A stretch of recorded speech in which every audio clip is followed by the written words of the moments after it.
time for American troops to come home. د الله تعالی جل جلاله د دین دپاره د اعلی د کلمت الله دپاره قرباني ورکوي، خامخا یې الله تعالی نصرت کوي. او په ټول عمر باندې باید افغانان اشغال ته زمینه برابره نه کړي.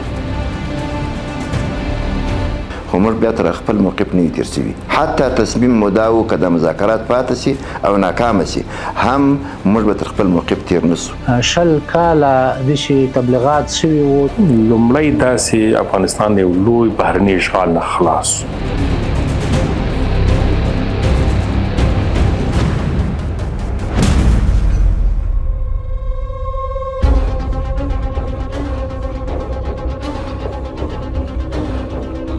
د مذاکراتو په جریان کې ځینې داسې مواقف رالل چې حتی مذاکرات په پاتې کېدل. موږ د تیاري په ساحه کې راوختلو اکثره پوستې دښمن پرېښې وې. حتی داسې مې هم ولیده چې زنانې هم راوتلې وې، سپین سرې زنانې چې په مجاهدینو باندې بیا په اصطلاح باندې خوږې وو یا ګلان پاشله.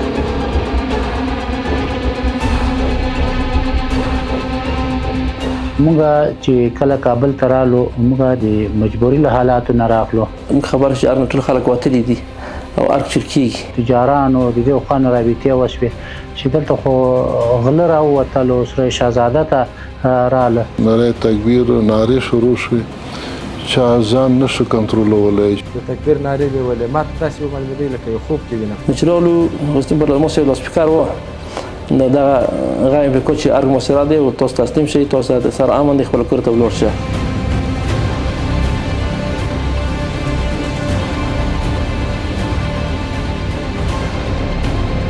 خو کله چې موږ د اشرف غني دفتر کې د الجزیرې سره مرکه وکړه نو بیا هم دا یقین چې ارګم فتح کو کابل ان شاء الله فتح دی. افغانانو لومړی ځل فرصت پیدا کړ وروسته تقریبا 50 کلونو وروسته چې بیا خپل هیواد آباد.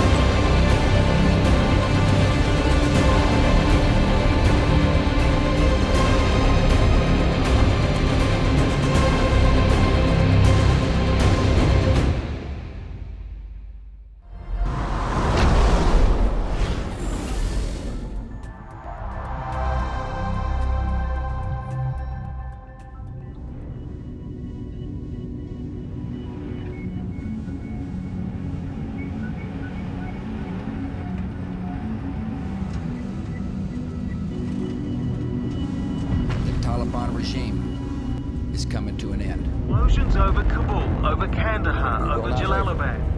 We will not tire. We will not falter. And we will not fail.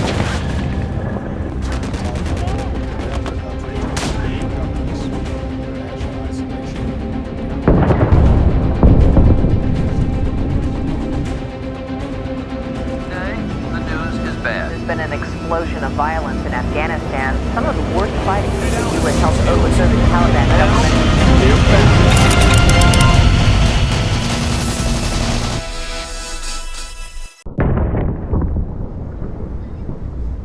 In the 1370s, Afghanistan was going through a period in which death pits seemed to lie in every corner, swallowing innocent Afghans.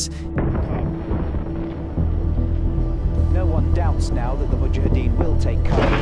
The question is which faction will arrive here first, whether they'll be looking to take the capital intact or to extract revenge for 14 years of bloody fighting. It was an extremely difficult period that was pushing Afghanistan toward a dark path. Yet it did not last forever, nor did it find another opportunity to remain on this land.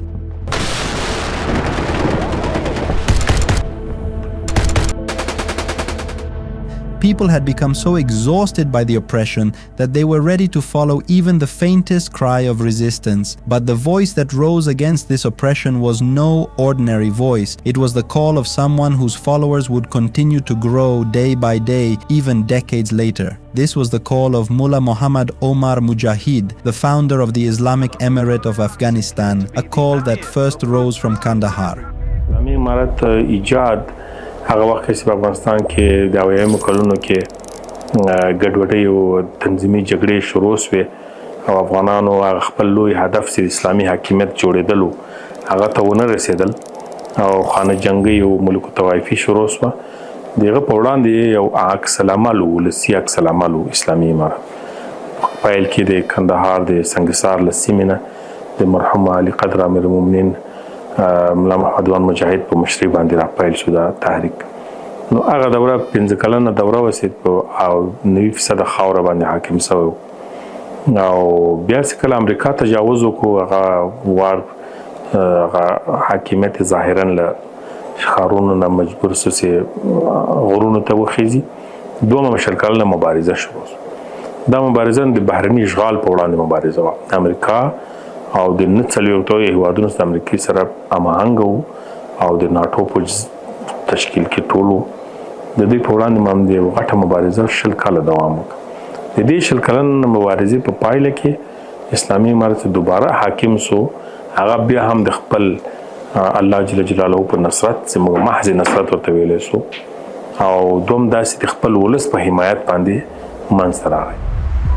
In the heart of Asia, the peaceful nights of a quiet Afghanistan pass by. Its people are battered by poverty, but the government is centralized and the country has emerged from civil war and anarchy. Across Afghanistan, the sound of bombs and bullets is gradually giving way to the sounds of farming and cultivation. The economy of the people was increasingly becoming dependent on agriculture, but all of this changed after the events of September 11, 2001.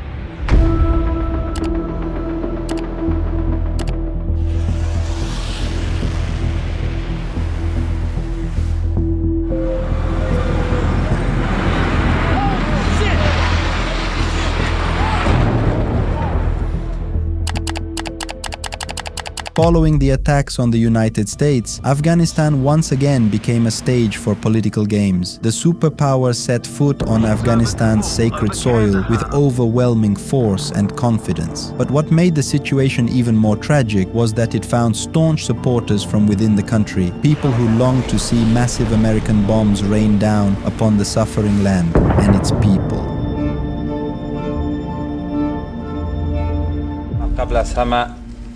از دعوتی که اسمه شده توسط پارلمان اروپایی و جناب رئیس که در رأس پارلمان اروپا قرار دارند اظهار سپاس و تشکر میکنم.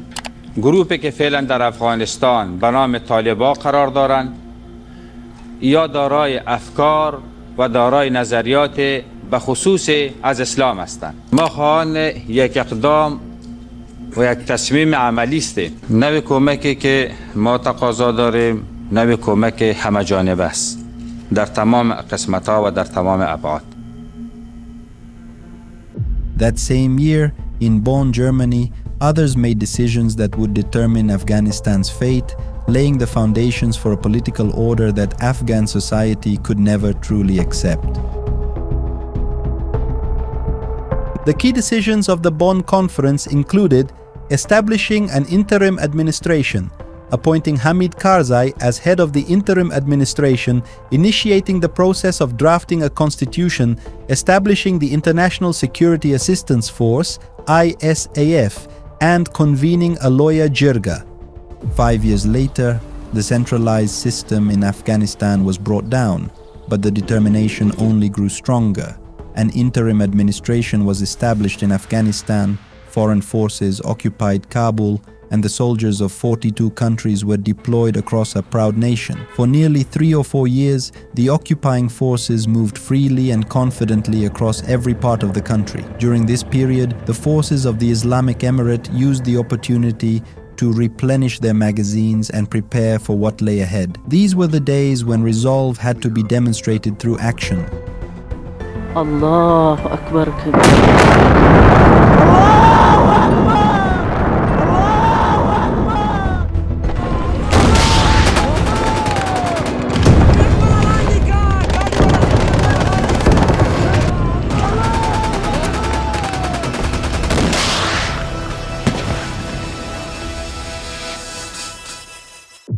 Although the attacks were intensifying on one side and resources were scarce on the other, there were still times when the days and nights brought immense pain.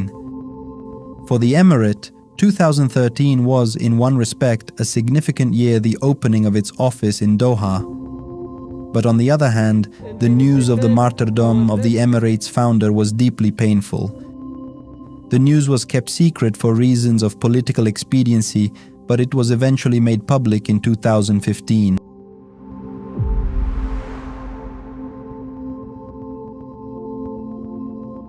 the ranks of the emirate gradually grew stronger, and the conflict increasingly expanded beyond the battlefield, moving from the barrel of the gun into the arena of media and propaganda. But more importantly, criticism of the ruling system among Afghans continued to grow, driven by allegations of corruption, warlordism, foreign espionage, and the unchecked raids and abuses carried out by American and coalition forces. د بل پروسه چې د جمهوریت په نوم باندې پیل شوې ده موږ نه جمهوریت دلته لیدلی او نه دیموکراسي چور چپاول غارتګري فساد لاقانوني تخلف نه بل شی نشته د طالبانو نه مخکې په دې کابل کې چې 15000 کسه تاسې مړه کړل او د خلکو کورونه مران منظورتان تاسې این منظورتان تاسې خطاب به کی است آقای فرید خلک ځان پیژني منظورتان خطاب به کی است آقای میر را میگین تو خو زما خبره ته وګونی زه ملت ته خبره کوم ملت قضاوت کوي که زه د دې ورور په ځای هزاره قوم سمه بخښنه غواړم موږ نه غواړو او تعصب هم نه کوو زه په طالبانو هم دومره بد وایم لکه دی چې وایي او دا یې حق دی چې ویې وایي ځکه په دې تېرو 14 کلونو کې چې دته کوم امکانات دته کوم امتیازات ناټو امریکا ورکړي دي هغوی حق په ده باندې لري چې دا خبره وکړي. October 6th, 2015. The war has now moved beyond guerrilla warfare, and the two sides are facing each other directly on the battlefield, their fingers on the triggers. For the first time, the Islamic Emirate manages to capture Kunduz. After fierce fighting, the opposing forces are forced to withdraw from the provincial governor's compound. The Taliban is progressing to capture the city of Kunduz in northern Afghanistan. طالبان له څلورو خواته راغلل د بندر خاناباد نه بندر مافسا بندر دولې نه بندر کابل نه دوه خواته راغلل. The struggle of years was neither easy nor ordinary. Rather, it demanded a willingness to put one's life on the line as its first condition.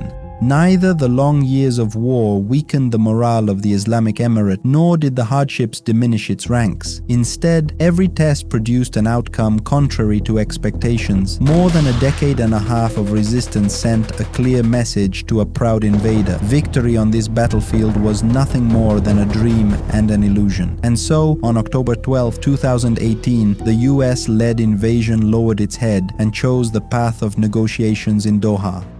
Those negotiations lasted 18 months and ultimately ended with the United States being compelled to withdraw from Afghanistan. Yet members of the negotiating teams say that even if the outcome had been different, they still would not have laid down the rifles from their shoulders. که دا پوښتنه په دې معنی وي چې که مذاکرات ناکام شوي وای نو بیا به د اسلامي امارت اقدام شوی د اسلامي امارت اقدام سپېڅلی جهاد دپاره د اعلا د کلمت الله شروع تر څو چې موږ د جهاد پایله بریا ساحل ته نه وای رسولې همدا به موقف و موږ به خپل جهاد ته دوام ورکوو تر څو اسلامي نظام په افغانستان کې قائم شي او د افغانستان خاوره او د افغانستان ازادي ترلاسه کړو. The negotiations had only one red line: the establishment of an Islamic system of governance in Afghanistan and the withdrawal of the occupying forces from Afghan soil. د مذاکراتو په جریان کې ځینې داسې مواقف رالل چې حتی مذاکرات په پاتې کېدل. مذاکرات 2 هفتې معطله شوي دي. دوی خپل طرف ته تللي دي موږ خپل طرف ته تللي وي چې مثلا د یو ځای کې په یو موقف کې به سره ودرېدو خو موږ بیا تر خپل موقف نه یو تېر شوي. حتی تصمیم مو دا و که د مذاکرات پاته شي او ناکامه شي هم موږ به تر خپل موقف تېر نه سو. هغه موقف چې موږ مضبوط نیولی ده زموږ مقابل جانب په دې قانع شوی دی چې دا خلک تر موقف نه تېرېږي نو دوی تر خپل موقف تېر شوي دي موږ سره خپل دغه دریځ او خپل هدف چې موږ درلودی هغه یې راسره منلی. This stance was unshakable because it was rooted in the Emirates' ideology and had the unanimous support of its ranks. The priorities of the Islamic Emirates delegations and leadership were likewise centered on establishing an Islamic system in Afghanistan, and ultimately that objective was achieved. نو هغه صحنه مې اوس هم سترګو ته ګډېږي چې څومره ملګري موږ په قطر کې هلته اوسېدو حتی بعضې افغانان وروڼه هم موږ راغوښتي وو هلته چې کوم مقیمین دي ځکه دا یوه د خوشحالۍ ورځ وه خو چې کله دستخط وشو د اماراتو د امریکایانو تر مبینه نو د نارې تکبیر نارې شروع شوې چا ځان نشو کنټرولولی چې اوس په کومه اندازه باندې د خوشحالۍ اظهار وکړي داسې یو زویږ یو شور پورته شو په هغې هوټل کې تعمیر کې. On February 29, 2020, the negotiations came to an end, and the United States agreed to withdraw from Afghanistan. I've concluded that it's time to end America's longest war. It's time for American troops to come home.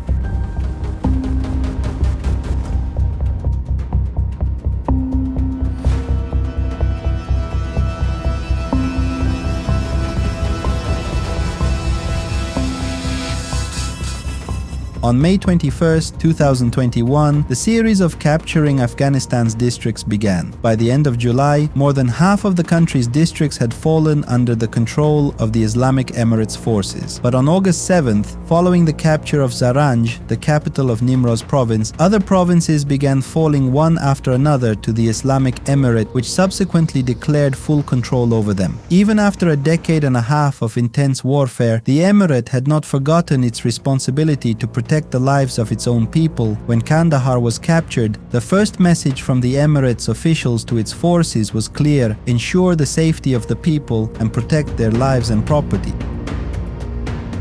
څه وخت چې کندهار د اسلامي امارت تر بشپړ کنټرول لاندې راغلی، په دغه وخت کې د کندهار د ولایت لپاره مسؤل اجوپا صاحب دلته د کندهار د ولایت مسؤل و. نو ټولو مجاهدینو ته هدایت او سپارښتنه دا وکړه چې د عامو خلکو سر او مال ته پوره پاملرنه وکړي او د دې امنیت ته پوره پاملرنه وکړي. نو بیا د دې امر سره سم ټول مجاهدینو بس په ګزمو په امنیت باندې بوخت شول، نو ټول خلکو ته د اطمینان ډاډ ورکړي. Despite the intense and scorching heat, the people of Kandahar took to the streets to welcome the forces of the Islamic Emirate, shedding tears of joy as they arrived. Hafiz Muhammad Nazar Habib, the commander responsible for the forces in Panjwai district of Kandahar, recounts to me the moment when elderly women came out into the streets to welcome them, scattering sweets and flowers over their heads. دلته چې موږ د کندهار ښار ته داخل شو د فتح په ورځ باندې، نو د کندهار اکثره ولسونه یعنی ټول ولس سړکونو ته راوتلی وو، د خوشحالۍ اظهار یې کوي او ټول مجاهدینو ته ښه راغلاست وایي. او داسې خلک موږ ډېر ولیده چې د خوشحالۍ چې د سترګو اوښکې تویېدې او مجاهدینو ته د مبارکۍ الفاظ ویله. حتی داسې مې هم ولیده چې زنانې هم راوتلي وې، سپین سرې زنانې چې پر مجاهدینو باندې بیا په اصطلاح باندې خوږې وو یا ګلان پاشله او ښه راغلاست به ټول مجاهدینو ته وایي. او بل دا سره بله خبره ده چې په هغه وخت کې ډېره ګرمي وه چې کندهار فتح شو، نو ټوله د کندهار ولس او ټولو عامو خلکو په سړکونو به ولاړ وو، اوبه به هم په لاسو کې مجاهدینو ته نیولې، اوبه به هم ورکولې او ډوډۍ به اشپزي به هم په کورو کې پخوړې، مجاهدینو ته به خپل ډوډۍ او شی هم ورکول. د مجاهدینو ډېر ښه راغلاست وکړي او ډېر تود هرکلی د مجاهدینو وکړي. The capture of each province and the process by which it was surrendered has a story of its own, but due to the limited time available, we were unable to cover them all. د فتح د شپې د ورځې نه یوه دوه شپې مخکې والي صاحب د پکتیا ولایت حاجي حمزه صاحب زه ورسره وم، د سید کرم طرف نه زرمت ته واوښتلو، د زرمت او د مرکز د مجاهدینو ډلې مشرانو سره مو ولیدلې، هغوی ته مو منطقې تقسیم کړلې، کلورو ته مو ځان ته مجاهدین او مسؤل وټاکه او همدارنګه ولایت ته مو ځان ته وټاکه، اکاډمۍ ته مو ځان ته وټاکه او محبس ته مو ځان ته وټاکه. The northern provinces of the country were captured in much the same way as the others. Even before their capture, investors and businessmen had been contacting officials of the Islamic Emirate, seeking assurances for their security and protection of their assets from looting by certain groups. The commander of the Islamic Emirates forces in Balkh recounts to me the story of his first entry into Mazar-e Sharif. He says that officials had already been appointed to oversee each government institution, so that state affairs could continue smoothly and public services could be provided to the people of Balkh without disruption. د شمالي ولایتونو خصوصا د بلخ ولایت کې چې کوم عملیات شروع او ښار په بشپړه توګه فتح شو، هر ادارې ته خپل مسؤل معلوم و، خپل مسؤلیت ته ولاړ. بعضو ادارو ته چې نه معلوم نو فورا هغه ته خپل مسؤلین واستول شول، هغه ځایونه یې کنټرول کړل، خصوصا که د استخباراتو حوزې وې، که د پولیسو حوزې وې او یا دغسې نور د دولت مراکز چې وه. The capture of the country's capital was by no means an ordinary event, yet, contrary to expectations, it unfolded with remarkable ease as all the government institutions had already been vacated. We spoke with the former governor of Kabul about what happened at the time. Interestingly, before the Emirates forces arrived, numerous businessmen and investors had already sent them messages asking them to come and protect their property from being looted. چې کله کابل ته رالو موږ د مجبوري له حالاتو نه راغلو موږ نه غوښتل چې دومره زر مقابل ته راسو خو موږ چې کله سروبی ونیول هلته موږ چې ورسېدلو په جای شو نو د ورځې په تېرېدو سره تقریبا د سهار د 8 بجې وې چې ملګرو هلته موږ کوم نفوذي ملګري چې یو حالات شریک کړل چې دلته خو د کابل حالات ډېر خراب دي او درګر د اردو او د حوزو نه خلک وځي نو بیا موږ خیر تاسو گزاره وکړئ چې سره کار مه لرئ خو ماسپښین وخت د حالات ملګرو له خوا نه بلکې د تجارانو د دې خوا نه رابطې وشوې چې دلته خو غله راووتل او سره شهزاده ته راله نو بیا موږ مشران سره احوال شریک یو په امر باندې موږ روان شو چې موږ دلته راورسېدو حالات ډېر خراب وو عوام ډېر سخت وارخطا وو خو چې کله موږ ولیدو چې دلته 20 کاله داسې تبلیغات سوي وو د دې خلکو چې دا خلک دي راځي او دلته به چور کوي او نظمي به جوړوي خو چې هلته کله د مجاهدینو راشه درشه ولیدل او د هغو هغې وکړو ډېر غټ استقبال بلکې خلک سرکو ته راوتلي وو. Placing people in government institutions and ensuring the safety of the people and their property was no easy task. Yet the residents of Kabul themselves also showed remarkable courage in this regard. That very night they stood alongside the Emirates officials, ready to do their part in resolving whatever challenges arose. موږ چې کله ننوتلو کابل خو له یوې خوا نه د ولایت نسبت ورته کېده او د بلې خوا نه د ټول افغانستان پایتخت ته سختي رښتیا هم ډېره زیاته وه او ډېر زیات ستړیا وه خو بیا هم الحمدلله موږ خپل تشکیل ټول پوره لاره چې د صحت لپاره موږ د صحت عامې خپل رئیس لاره هغه هم خپلو کارو باندې هغه که نور خو دلته که ډاکټرانو هغه خپل ترتیب برابر و صرف په مادغلا ترتیب مخکې ونیول چې بدامني جوړه نه شي او د دوی د اطمینان لپاره ملګري ولېږل دا رقم د نورو د هرې ادارې د موږ رئیسانو مخکې له مخکې نه هغو ته مو ولېږل چې تر څو نور تشکیلات کېږي وزیران راځي او هغه ټاکنې کېږي تر هغو پورې ټول کارونه هغو کوم رئیسانو هغو خپل کارونه په مخ وړل. Maulawi Muhammad Rahim Abid was the second person to enter the presidential palace. He recounts some of the untold events of that time, saying that they had been contacted and informed that the palace had been completely vacated and that they entered to prevent it from being looted.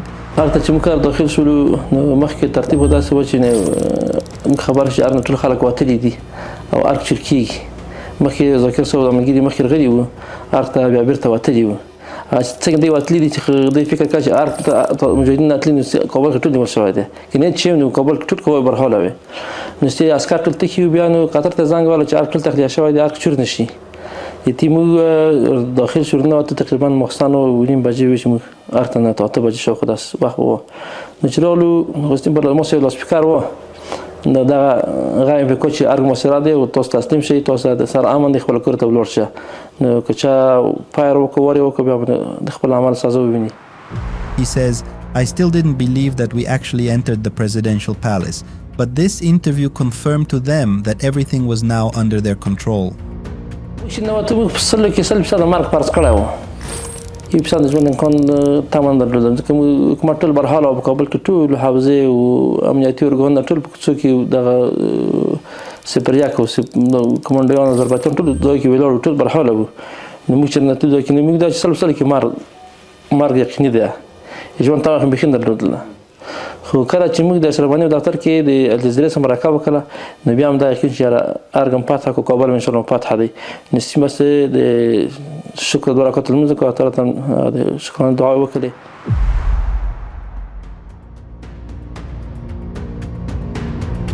The government established in Bonn collapsed after 2 decades, and the Islamic Emirate returned to power for the second time.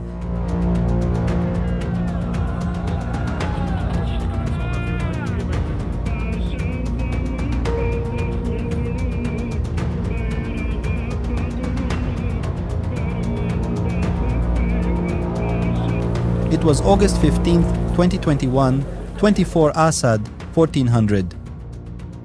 President Ashraf Ghani has gone, fleeing to neighboring Uzbekistan. The former head of government, Mohammad Ashraf Ghani, had left, and power had fallen entirely into the hands of the Islamic Emirate. رئیس جمهور پیشین افغانستان را ترک کرد و کشور و ملت در توی یک حالت قرار داد. خداوند امرایش محاسبه میکنه و مردم افغانستان هم قضاوت خود خواهد کرد. 1 week after consolidating control over Kabul, the Islamic Emirate announced its cabinet, and a name that had led the Emirates media apparatus for years finally appeared before the media.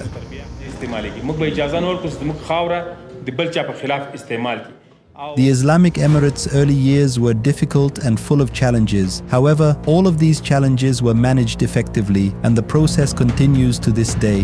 اسلامي امارت ډېر څه افغانانو ته په ارمغان راوړي دي. لومړی داسې افغانستان یو لوی بهرني اشغال نه خلاص دا خپل ډېر لوی کار دی. څوک دقیق متوجي سي چې موږ له اشغال نجات پیدا کړ واقعا هم دا یو لوی لاسته راوړنه د افغانانو لپاره. دومره داسې افغانان 45 کاله د جګړو سره روږدي سوي وو، پکې رالوی سوي وو، پکې عادت سوي وو. د جګړو هغه بده پدیده چې په موږ تحمیل شوې هغه پای ته ورسېد. یو سوله ییز او ارام افغانستان لرو د 15 کاله کې. درېیم داسې اسلامي او شرعي نظام چې افغانانو د دې نظام دپاره ډېرې زیاته قربانۍ ورکړې. هغه وخت د شوروي اتحاد په وړاندې جهاد پیل و، 14 کاله دوام کړی و، هغه هم د اسلامي نظام دپاره. او بیا چې 15 کاله شاوخوا اسلامي امارت مبارزه وکړه، د شر او فساد په وړاندې باندې مبارزه وکړه. هغه هم د دې دپاره و چې موږ اسلامي حاکمیت ولرو او شرعي نظام حاکم سي. او دا 20 کاله اشغال په وړاندې مقابله هم سوه. 2 هدف یې درلود. یو داسې بهرني قوتونه د افغانستان نه ووځي او دوم داسې اسلامي حاکمیت او شرعي حاکمیت په افغانستان کې حاکم سي. په 15 کاله کې موږ شرعي نظام لرو. دا ډېره غټه لاسته راوړنه ده. څلورم داسې افغانانو لومړی ځل فرصت پیدا کړ وروسته له تقریبا 500 کلونو وروسته چې بیا خپل هېواد آباد کړي. د دې لپاره موږ فرصت نه درلود. هر حکومت او نظام خلک چې راغلي وو هغوی په جګړو کې اخته وو، هغوی انرژي بې ځایه صرف کېدله. اوس 15 کاله موږ الحمدلله د دې شاهدانو چې د افغانستان په هر ګوټ کې کار روان ده. په هر ګوټ کې یو عمراني ګام اخیستل شوی. سړک یې پخېږي، ودانۍ جوړېږي، ښار یې جوړېږي، پروژې پکې پیل کېږي. دا په خپله د افغانانو لپاره لوی فرصت د اسلامي امارت جوړ کړی دی. د دې ټولو باید هم شکرګزاري وایستل سي او هم یو لوی نعمت. او آخري داسې کوم سرتاسري امنیت چې موږ اوس لرو دا موږ نه درلود. په یو برخه کې په امنیت و، په پخوا کې یو بله برخه به ناامنه وه د افغانستان، او روزمره به ځوانانو خپل ځوان له لاسه ورکاوه، روزمره به ناامني وه. موږ 15 کاله کې الحمدلله غټ تلفات او غټ زیان موږ داسې موټر په تصادف او ټکرونو په ترافیکي پیښو کې موږ کله زیانونه لرو. بل چې خدای نه خواسته ویرلړلې پیښې نه لرو. Afghanistan has not experienced political stability for a very long time, but the current system assures that its foundations are firm and that it will never again allow any foreign power to enter the country by force of arms. At the same time, it calls on its people to stand shoulder to shoulder with the system and work day and night for the rebuilding and development of their homeland. د اوسني نظام باید شکر ادا کړي. د دې په مخ کې باید خنډونه جوړ نه کړي. که خدای نخواسته چېرته وړه مشکلات وي په نظام کې، په مسؤلینو کې، شاید وي به خامخا انسانان یو، هغه باید د تفاهم د لارې حل کړي. او په ټول عمر باندې باید افغانان اشغال ته زمینه برابره نه کړي. که خدای مکړه دا تجربه خو د موږ هم په ژوند کې وشوه، د روسانو د وخت، د امریکایانو د وخت. که چا دا زمینه په آینده کې بیا اشغال ته برابره کړه، نو فکر کوم په دنیا او آخرت کې به تور تاریخ بیا هم ولري او داسې به پښیمانه وي لکه پخواني خلک د روسانو د وخت، د امریکایانو د وخت، چې اوس فکر کوم د ما تجربه دا ده او معلومات مې دا دي چې هغه خلک اوس د چا سره سترګې نشي نیولی. نو افغانانو ته په مختصر ډول توصیه او مشوره د ورورۍ دا ده چې که د نظام کې هر رقم مشکلات خدای نخواسته راشي، تر څو چې د اسلام نه غلط نه وي، د دین نه غلط نه وي، پردي اشغال ته به زمینه مساعده نه کړي. کنا دنیا یې هم تباه د آخرت به یې هم تباه.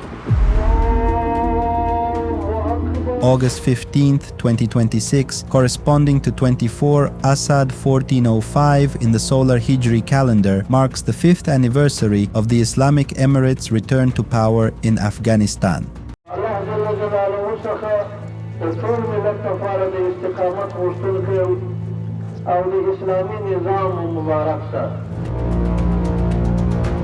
Mullah Nurullah Nouri, a member of the negotiating team and Afghanistan's Minister of Borders and Tribal Affairs, says that sacrifice for the sake of religion, obedience and unity were the fundamental pillars of the Islamic Emirates' victory.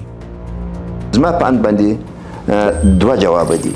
یو جواب دا چې هغه پر درو جزئیات شامل ده چې هغه د الله تعالی جل جلاله دین او د دین ننګه او د دین لپاره قرباني.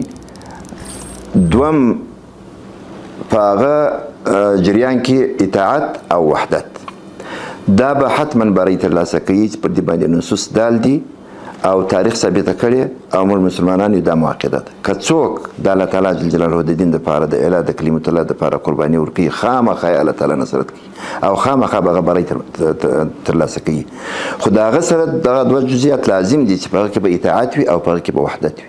اسلامي امارت د شروع څخه تر وروستي حالت چې اوس موږ تاسو سره رغېږو دا دواړه ټکي چې د پاره د اعلی د کلمت الله لپاره قرباني ورکړي او د اطاعت او وحدت په دې کې شته او اطاعت او وحدت نتیجه دغه الله سره ولري. Today, Afghanistan is at peace. Reconstruction and development projects are underway.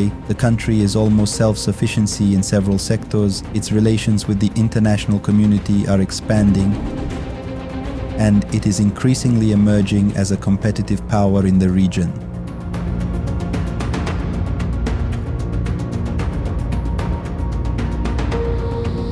The United States ended 20 years of war in Afghanistan, the longest war in American history.